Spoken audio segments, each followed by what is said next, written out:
Située à 15 km du centre-ville, la banlieue 15 était connue comme l'une des pires à Port Moresby en Papouasie-Nouvelle-Guinée.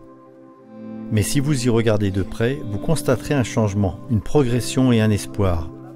Dans ce quartier, une nouvelle église adventiste a fait naître dans le cœur des habitants de la communauté un sentiment de fierté.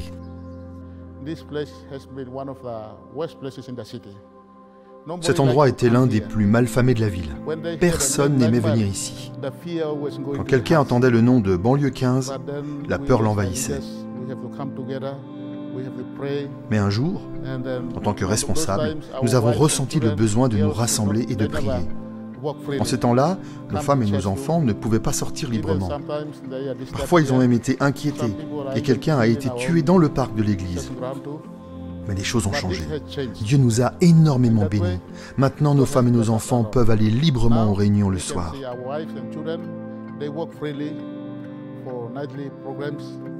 Notre église adventiste ne peut plus à ce jour recevoir de monde tant elle est remplie. Les responsables de l'église, tel Vincent, se soucient des habitants de ce quartier. Vincent est un agent immobilier qui a réussi et qui s'est beaucoup investi dans les activités de l'église.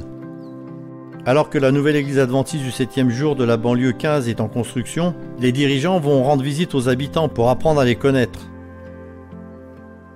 Ils parlent avec eux, leur donnent des études bibliques et découvrent ce dont ils ont besoin. Il y a de nombreux pauvres ici. Bien que notre pays soit riche, il y a beaucoup de pauvres tout autour de nous. Et c'est pourquoi nous devons aller à leur rencontre. Un grand nombre de personnes ne connaissent pas Jésus. Bien des membres d'église ont aussi de bas revenus. Ils travaillent pourtant dur et mettent même de l'argent de côté pour la construction d'églises. La construction a déjà attiré quelques habitants de la communauté venus poser des questions au sujet de la foi adventiste. Et si nous construisons une grande église comme celle-ci, dans un milieu social tel que celui-ci, nous savons que cela les atteindra et leur parlera de la vérité, car Jésus revient très bientôt.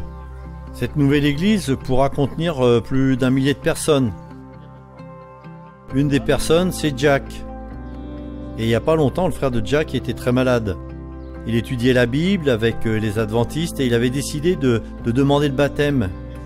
Mais il était trop malade pour venir à l'église. Et les membres ont apporté une piscine gonflable jusqu'à sa maison. Jack, il réfléchissait depuis un certain temps au sujet du sabbat. Quand il a vu que son frère a été baptisé, il a décidé de devenir adventiste lui aussi. Jack a été baptisé dans la même piscine que son frère devant sa maison. Et il a grandement contribué au projet de la nouvelle chapelle. L'église de la banlieue 15 a déjà créé une immense sensation dans cette communauté par ses actions. Quand ce nouveau bâtiment sera terminé, il pourra contenir tous ceux qui voudront adorer Dieu le sabbat. Nous vous demandons de prier pour cette nouvelle église et pour ses membres afin qu'ils continuent à transmettre le beau message de Jésus. En Papouasie-Nouvelle-Guinée, nous avons vraiment besoin d'en savoir plus au sujet de Jésus. C'est pourquoi nous voulons demander au monde entier de prier pour nous, afin que toutes les communautés qui nous entourent entendent parler de lui.